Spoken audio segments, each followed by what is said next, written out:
নমস্কার, এই হচ্ছে 90.0 FM রেডিও ম্যাকআউট। আর রেডিও ম্যাকআউটের আজকের এই সকালে একটি রেডিও পডকাস্ট অনুষ্ঠানে আমি রয়েছি বিশ্বনাথ। আমার সঙ্গে রয়েছেন একজন বর্ষিয়ান মানুষ, শ্রী গৌতম লাহিড়ী। গৌতমবাবু নমস্কার। দৈনন্দিন জীবনে বা চলতি ঘটনা প্রবাহে আমাদের মধ্যেকার যে সৌজন্য বোধ সেটা কি ক্রমশ তার পরিবর্তন হচ্ছে, না হারিয়ে ফেলছি আমরা? আপনি কেমন দেখেছিলেন বা কেমন দেখছেন? তো আমি গৌতমবাবু একেবারে সেই প্রসঙ্গগুলো তো খুবই কমন, যে আপনি খানিক আগে বলছিলেন যে আমরা শিক্ষক মশাইকে দেখলে সাইকেল থেকে নেমে দাঁড়ানো বা পায়ে হাত দিয়ে প্রণাম করা, কিংবা ধরুন তাদের সামনে ধূমপান না করা, সেই প্রসঙ্গগুলো চলছে। কিন্তু আমি আসতে চাইছি যে একেবারে স্মার্টফোনের ব্যবহার, এই স্মার্টফোন, এই যে আন্তর্জালিক একটা আমাদের সম্পর্ক গড়ে ওঠে, ইন্টারনেট আমাদের জীবনের প্রবাহতে একটা জায়গা জুড়ে রয়েছে। তো তারই হাত ধরে কিছু প্রসঙ্গ যদি আপনি মনে করেন বা আমাদেরকে মনে করান। কথাটা হচ্ছে যে সৌজন্যতা বোধ বা মানুষের একের অপরের যে সম্মান প্রদর্শন করা, সে ব্যাপারটা বর্তমানে কিছুটা সংকটের মুখেই বলা যায়। এ নিয়ে সমাজবিজ্ঞানীরা মনে করেন যে পুরোপুরি ব্যাপারটা হারিয়ে যায়নি। আচ্ছা, সেটা বলা হয়তো ভুল হবে। এখন কথা হচ্ছে যে আসলে সৌজন্যতা বোধ কমে যাওয়ার পেছনে তার কিছু কিছু কারণ আছে। সেই কারণগুলো কি আমাদের সেটা নিয়ে আলোচনা করা আমাদের দরকার আছে। এক হচ্ছে যান্ত্রিক ব্যস্ততা। আজকের যুগে দাঁড়িয়ে মানুষ এত বেশি ইঁদুর দৌড়ে লিপ্ত হয়ে গেছে যে পাশে দাঁড়িয়ে কাউকে একটু কেমন আছেন, কি আছেন বা কোথায় আছেন সেই অবশ্যই করা ভুলে যাচ্ছে। আচ্ছা, এই যান্ত্রিকতার জন্যে মানুষের সৌজন্যতাবোধে খানিকটা কমে যাওয়ার লক্ষণ দেখা যাচ্ছে। এছাড়া রয়েছে প্রযুক্তির অভাব। প্রযুক্তির অভাব না, ঠিক প্রযুক্তির প্রভাব। এই স্মার্টফোনের যুগে আমরা এখন বাস করছি। স্মার্টফোনে সামনাসামনি যোগাযোগ চাইতে ভার্চুয়ালি যোগাযোগটা আমরা বেশি করে পছন্দ করছি এখনকার যুগে। যাই হোক, একটা শব্দ বেরিয়ে আসলো আপনার মুখ থেকে, এই অভাব বা প্রভাব বলতে গিয়ে আপনি অভাবের কথা বললেন। আমি অভাবের কথা প্রসঙ্গে একটা দুটো ঠিক চলতি কেমন হয় আমি একটু উদাহরণ দিচ্ছি। হতে পারে এটি বিচ্ছিন্ন ঘটনা, কিন্তু আমার এই শ্রোতা বন্ধুরা বা দর্শক বন্ধুরা তারা জানাবেন। মনে করুন যে কোনো একটা প্রসঙ্গে কারোর সাথে আমার টেক্সট আলাপচারিতা চলছে, সেখানে লেখা হলো যে আমি কি গড়িয়াহাটে যাব না ধর্মতলায় আসব। তার উত্তরে আসলো ওকে। হ্যাঁ, তো আরও একটা প্রশ্ন মনে করুন এই জাতীয়ই, যে আমি কি অমুক জায়গায় যাব বা অমুক জায়গায় যাব, আমি কি এটা করব বা ওটা করব, তার উত্তরে আসলো ওকে। হ্যাঁ, এটা একটা প্রসঙ্গ। আরও একটা প্রসঙ্গ এই স্মার্টফোন ব্যবহার বা তার সঙ্গে সঙ্গে চলে আসে।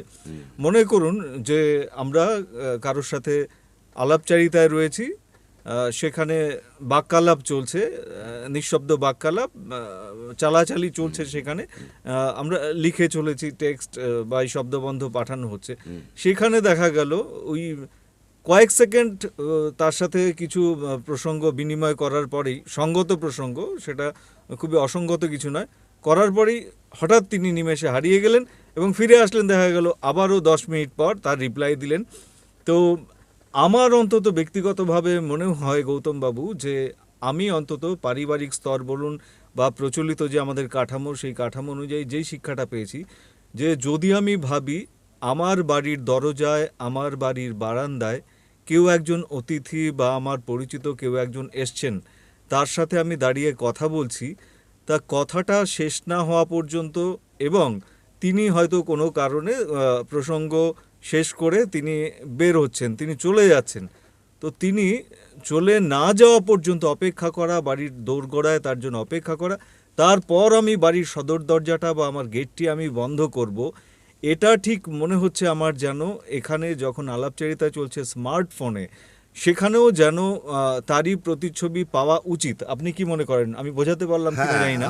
তোমার কথা ঠিকই, আমি তোমার সঙ্গে একমত যে আজকাল এই সৌজন্যতা বোধের মধ্যে যে তুমি বললে তোমার বাড়ির দোরগোড়ায় একজন এসছেন, তার সঙ্গে কথাটা পুরো না বলে চলে যাওয়া, মানে দুম করে দরজাটা বন্ধ করে দেওয়া। হ্যাঁ, মানুষ খুব অসহনশীল হয়ে পড়েছে এখন। কেন না, ছোটখাটো বিষয়ে মানুষ খুব মেজাজ হারিয়ে ফেলছে, ফলে ধৈর্যহীন হয়ে পড়া এখনকার একটা বড় সমস্যা। অন্যের মতামতের প্রতি শ্রদ্ধা রাখার মানসিকতা ক্রমশ কমে যাচ্ছে। ধরো একজন গুরুজন কোন রকম উপদেশ দিচ্ছেন, এখনকার জেনারেশনের ছেলেমেয়েরা সেটাকে ঠিকভাবে নিতে পারছে না। বা কোনো একজন বয়স্ক ব্যক্তি, কেউ একজন রাস্তা দিয়ে যাচ্ছে, তাকে জিজ্ঞেস করলো, কিরে কোথায় যাচ্ছিস? এই যাচ্ছি বলে চলে যায়, তারা এড়িয়ে গেল, এড়িয়ে যাওয়া, কোথাও একটা সংযমের অভাব, সংযমের অভাব, অসহনশীলতা। হ্যাঁ, সংযোগ এবং এটা কেন সংযম হচ্ছে? কেন হচ্ছে এই প্রশ্নটা খুঁজতে গেলে হয়তো সমাজতাত্ত্বিক যারা আছেন তাদের মতামত গৌতমবাবু আমাদের প্রয়োজন। তবে আপনি যেই প্রসঙ্গটা বললেন যে অস্থির হয়ে যাওয়া বা সময়ের সঙ্গে একটা জেনারেশনের সঙ্গে আরেকটা জেনারেশন গ্যাপ, প্রজন্ম, সেটা তো সবকালই ছিল, কিন্তু এই আকারে ছিল না। এই আকারে ছিল না, একটু বেশি করে। তখন ধরুন কি বলবো, আয়ত্তের মধ্যে ছিল যে পাড়ার একজন কাকু বা জেঠু, তিনি পাড়ার, মনে করা ধরি সাপোজ যে পাড়ার কাকুলিকে বা পাড়ার সোমাকে, পাড়ার অলিভিয়াকে জিজ্ঞেস করতে পারতেন যে কিরে তুই সন্ধ্যাবেলায় কোথায় যাচ্ছিস, বা এখন কোথায় যাচ্ছ তুমি। হ্যাঁ, সেই সময়টা কি এখন আছে? একদমই নেই, একদমই নেই। জিজ্ঞেস করার মতন সাহস যিনি করবেন তার নেই, এবং যিনি উত্তর দেবেন তারা এড়িয়ে যান। মানে শুধু সোমা কাকুলি নয়, সেক্ষেত্রে ধরুন সৌরভ, তাপস, সবার ক্ষেত্রে আর কি, মেয়ে এবং ছেলে উভয়েরই এই টেন্ডেন্সিটা আছে যে এখন যে আমি জানাবো না, তুমি কে হে জিজ্ঞেস করার, একদম এরকম একটা ব্যাপার থাকছে। এটার পেছনে একটা কারণ হচ্ছে, এটা সবার ক্ষেত্রে হচ্ছে, এটা বলবো না আমি, কারণ পারিবারিক এবং সামাজিক শিক্ষা, এটা কিন্তু বিরাট গুরুত্ব আছে। তুমি যে পরিবারের মধ্যে মানুষ হচ্ছ, সেখানে যদি বেড়ে ওঠা, বেড়ে ওঠাটা, সেখানে যদি এই সৌজন্যতাবোধের শিক্ষা থাকে, সেক্ষেত্রে দেখেছি বহু এখনকার জেনারেশনের ছেলেও আমি দেখেছি তারা সৌজন্যতাবোধ হারায়নি। এগুলো কিন্তু লক্ষণীয়।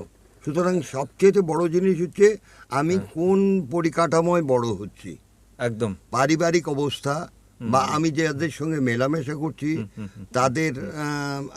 তাদের বাড়ির কি অবস্থা, এগুলো সমস্ত মিলে। তবে বেশিরভাগ ক্ষেত্রেই তুমি যেটা বলছো যে মানুষের মধ্যে পরিবর্তন লক্ষ্য করা যাচ্ছে, এর প্রধান কারণ হচ্ছে আমরা যান্ত্রিক হয়ে পড়ছি দিন দিন। এক নম্বর, প্রতিযোগিতা এত বেড়ে গেছে যে আমরা একে অপরকে সহ্য করতে পারছি না। একদম, আমি উদাহরণস্বরূপ বলছি, ক্লাসের বন্ধুদের কে কাকে টেক্কা দেবে, এই একটা বিশাল প্রতিযোগিতা চলছে, যার ফলে এখনকার জেনারেশন খুব অসহিষ্ণু হয়ে পড়ছে। তারা নিজেদের ব্যালেন্স রাখতে পারছে না। একদম, মানে সফল হতে গিয়ে সেখানে যে স্বাভাবিক সৌজন্যতা বোধ, যেটা এতদিনকার প্রচলিত ধারণার মধ্যে ছিল, সেটা ক্রমশ তার মাপকাঠিটা বোধ হয় অন্যরকম হয়ে যাচ্ছে। আমি আরও একটা প্রসঙ্গ আদান প্রদান করতে চাই। খুব সম্প্রতি গৌতমবাবু, যে আমাকে আসামে যেতে হয়েছিল একটি সফরে। সেখানে মনে করুন ভালো একটা বাতানুকূল কম্পার্টমেন্টে আমি উঠেছি, এবং আমার সহযাত্রী, যিনি দিনের বেলায় সকাল 10টাই হবে, তিনি সেই যে প্যাসেজটি যেখানে রয়েছে, সেখানে তিনি এমনভাবে শুয়ে আছেন যে তার পাটি এমনভাবে বাইরের দিকে বের করা, সামনের লোকটির গায়ে প্রায়শই লেগে যাচ্ছে, আমার গায়ে লাগলো দুবার। তা হয়তো এটা বিচ্ছিন্ন ঘটনা, কিন্তু সামগ্রিক ঘটনা নাও হতে পারে, সামগ্রিক কিছুটা। সেই মধ্যবয়স্ক যুবক ছেলেটি দেখলাম, যুবক ছেলেটি সে বিন্দুমাত্র ভ্রুক্ষেপ করলো না যে তার সহযাত্রী, তার কাছের মানুষদের বা চলতি সেই করিডোর দিয়ে যারা যাতায়াত করছেন তাদের প্রত্যেকের গায়ে তার পাটি লাগছে, বা এই সৌজন্যবোধটি নেই? এই মানে হ্যাঁ, তুমি প্রতিটি পদক্ষেপে তুমি যদি সমাজের মধ্যে ঘুরে বেড়াচ্ছ যেখানে, তুমি দেখবে আগে যে অবস্থাটা ছিল সেই অবস্থার পরিবর্তন ঘটেছে। তার কারণ হিসেবে আমি কতগুলো কথা তোমায় বললাম যে এই কারণে এইগুলো ঘটতে থাকছে। দ্বিতীয় কথা হচ্ছে মানুষ আস্তে আস্তে প্রচন্ড স্বার্থপর হয়ে যাচ্ছে, সব ক্ষেত্রে বলবো না, হচ্ছে। সুতরাং ওই যে তুমি বললে না পা বাড়িয়ে রয়েছে, আমার কি গেল এলো, একদম আমার কি গেল হলো, আমি আরামসে শুচ্ছি, সেটাই সব। আবার দেখুন, এই কি বলবো, সৌজন্যতা বোধের নামাবলী গায়ে দিয়েও কিন্তু আবার কেউ কেউ চলছে। কেমন সেই নামাবলী? যে আপনার ওপরে ওই যে খানিকটা আমাদের প্রবাদে বলা হয় না, বক ধার্মিক, মনে হবে যে তিনি তো ভীষণ রকম ভদ্রলোক বা ভদ্রমহিলা। হ্যাঁ, কেমন কি একটু অফিস কালচারের অনেক উদাহরণ হয়তো চলে আসে, তার মধ্যে একটা দুটো উদাহরণ বলি। আপনি কোনো জরুরি কাজে কোনো দপ্তরে গেছেন, সরকারি বা বেসরকারি আমি উল্লেখ করতে চাইছি না, সেই দপ্তরে গেছেন, যাওয়ার পরে আপনি নির্দিষ্ট কাজে গেছেন, আপনার ওই দিন হয়তো আরও 5টা কাজ রয়েছে, এই অফিসের নির্দিষ্ট কাজটি মিটিয়ে আপনাকে অন্য আরও একটা জায়গায় যেতে হবে, সেটা জরুরি ব্যাপার হতে পারে, কোনো হসপিটালে কোনো রোগীকে দেখতে যাওয়া হতে পারে, কোনো আপনার পরিবারের কারোর স্কুল বা বিশ্ববিদ্যালয় সংক্রান্ত কোনো ব্যাপার স্যাপার থাকতে পারে। তা সেখানে যেই বাবুটির কাছে গেছেন আপনি নির্দিষ্ট দপ্তরে, সেই বাবুটি বা তার অধস্তন কেউ হয়তো আপনাকে বললেন যে হ্যাঁ আপনি বসুন, উনি আসছেন, খুব মিষ্টি করে আপনাকে বলা হলো, হ্যাঁ আপনি অপেক্ষা করুন, আপনি বসুন। হ্যাঁ, এবার এই বসুন, আপনি বসুন, আপাত নিরীহ এই শব্দ মনে হবে আপনাকে বেশ সাদরে অভ্যর্থনা জানালো, আপনাকে বেশ ভদ্রতার এ করালো। আপনি দেখতে পেলেন যে সেখানে আপনি বসে আছেন, 30 মিনিট সময় অতিবাহিত হলো 45 মিনিট অতিবাহিত হলো, আপনি আঁচ করতে পারলেন, আপনি বুঝতে পারলেন যে সেই বাবুটি হয়তো পাশের ঘরে তার সহকর্মীদের সঙ্গে তাদের উচ্চ হাস্যালাপ সেগুলো আপনি শুনতে পারলেন। একটা সময় হয়তো এমন একটা ব্যস্ততার ভান ধরে তিনি আসলেন যে আরে এখন তো আমাদের লাঞ্চ টাইম শুরু হয়ে গেছে। তা শুধু না, তুমি যে এই কথাটা বলছো এটা কিন্তু এখন শুধু নয়, হ্যাঁ আমাদের সময়ও কিন্তু এগুলো লক্ষ্য করেছি আমি। কোনো দপ্তর, সরকারি দপ্তরে গিয়েছি, এরকম ঘটনা আমি আগেও লক্ষ্য করেছি যে মানুষকে যে পরিষেবা দেওয়ার জন্য যারা বসে আছেন তারা এই ধরনের আচরণ এর আগে আমিও পেয়েছি। সেটা এখনকার যুগ বললে ভুল হবে, আচ্ছা। কারণ মুদ্রার এপিঠ ওপিঠ দুটোই আছে। ধরো এখনো তো রক্তদান শিবির হয়, এটা তো মানুষের কর্তব্য, সমাজের প্রতি দায়বদ্ধতা, সেগুলো দেখাচ্ছে তারা। সেটা তো আমাদের জেনারেশন না, আমরা তো এখন রক্ত দেবার বয়সে নেই, দিচ্ছে তো এই জেনারেশন, তারা তো দিচ্ছে, একদম। এখনো রক্ত দিচ্ছে। বা পাশের বাড়ির ক্ষেত্রে পাশের বাড়ি কেউ অসুস্থ হয়ে পড়ছে, এই জেনারেশনের ছেলেমেয়েরা দৌড়াচ্ছে। পুরোপুরি যে সৌজন্যবোধ বা আমার কর্তব্য অবহেলা করা বা আমাদের সমাজের প্রতি যে দায়বদ্ধতা সেটা এড়িয়ে যাচ্ছে, এটা বলা হয়তো ভুল হবে। তবে হ্যাঁ, ছিল, আছে, এখনো আছে, কিন্তু মানুষ এমন এক জাতাকলের মধ্যে পড়েছে, শুধু আমাদের দেশ না সর্বত্রই, যে তারা কিভাবে চলবে দিশা পাচ্ছে না। একদম। আর এই দিশা না পাওয়ার কারণে তারা এই ধরনের আচরণ করতে বাধ্য হচ্ছে। এত বেশি অর্থনৈতিক সমস্যা, এত বেশি সামাজিক সমস্যা বেড়ে গেছে, যার জন্য তারা তাদের যে কার্যকলাপগুলোকে কিভাবে পরিচালিত করবে তারা ঠিক ভেবে পাচ্ছে না। সেই কারণে তারা এই ধরনের আচরণ করছে। আমি জানি না এটা অদূর ভবিষ্যতে কি হবে। মনে হয় তো, হ্যাঁ বলুন, মনে হয় তো আস্তে আস্তে মানুষ আবার সেই পুরনো প্রথার দিকে ফিরবেন কিনা জানি না।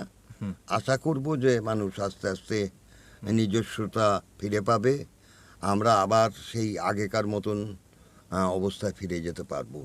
আপনি আশার বাণী উচ্চারণ করলেন। আমি আরও একটা প্রসঙ্গ আমাদের ব্যবহারিক প্রয়োগের কথা বলতে চাইছি। আমাদের একজন প্রণম্য গুণী মানুষ। তিনি হচ্ছেন সৌমিত্র বসু, যাদবপুর বিশ্ববিদ্যালয়ের তিনি অধ্যাপক এবং নাট্যপ্রেমী এবং নাট্য ব্যক্তিত্ব। নাট্যকর্মী।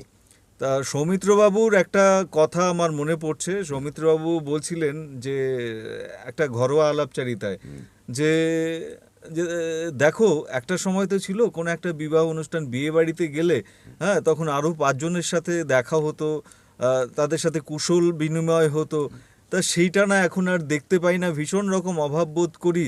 ঠিক যেমনভাবে হারিয়ে গেছে যে ওই পদের মানে যে খাবার তালিকায় যে লেজওয়ালা বেগুন ভাজার কথাও উনি উল্লেখ করছিলেন, যে ওই যে বেগুনি বা বেগুন ভাজা, নির্দিষ্ট লম্বা বেগুন, তার একটা নেংটি ইঁদুরের মতো লেজ থাকতো, সেটা যেমনভাবে হারিয়ে গেছে, এই বিয়ে বাড়িতে গিয়ে পরিচিত মানুষজন বা এই গণ্ডির মানুষজনের সাথে যে হাস্যালাপ, তাদের সাথে কুশল বিনিময়, সেটা হারিয়ে গেছে। আরও একটা ব্যবহারিক প্রসঙ্গ গৌতমবাবু, মানে আপনাকে এবং আমাদের তুমি এই কথাটা বললে এর মধ্যে আমার একটা কথা মনে পড়তো।